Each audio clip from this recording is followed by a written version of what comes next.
नमस्कार मित्रांनो, मान्सूनला सुरुवात होते आणि एवढा जबरदस्त वळवाचा पाऊस आलाय ना. कळसुबाई शिखरावर पाऊस आहे, तुम्हाला दाखवतो. चला दाखवतो, व्हिडिओ कंटिन्यू करा. शेवट बघा. चॅनलवर नवीन असेल चॅनलला सबस्क्राईब करा, लाईक करा. आणि तुमच्याकडे पाऊस आलाय का नाही. तर समोर आपला डोंगर आहे, येशीचा डोंगर. तिकडनं बघा कळसुबाईकडनं एकदम पावसाच्या मोठमोठ्या सरी येऊ राहिल्यात. एकदम जोराचा पाऊस येणार आहे. इतक्या जबरदस्त सरी आहेत पावसाच्या. खूप मोठा वळत पाऊस होणार आहे. या पावसाच्या थेंब पडायला लागलेत.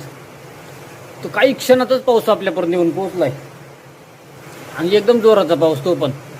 तुमच्याकडे पावसाला सुरुवात झाली का नाही नक्की कॉमेंट करून सांगा. इकडं आभाळ एकदम, काही ठिकाणी पाऊस आहे, काही ठिकाणी नाही पाऊस. तर इकडं थोड्याच वेळात एकदम जोराचा आणि सुसाट वार आणि पाऊस आलाय आमच्याकडं. इकडं आपली गाडी भिजली आणि इकडं वडाचं झाड, भरपूर सारा पाऊस. आणि इकडं शेटची ट्रॅक्टरची गडबड चालली. जर तुमच्याकडे पाऊस आला की नाही कॉमेंट करा. चॅनलवर नवीन असेल चॅनलला सबस्क्राईब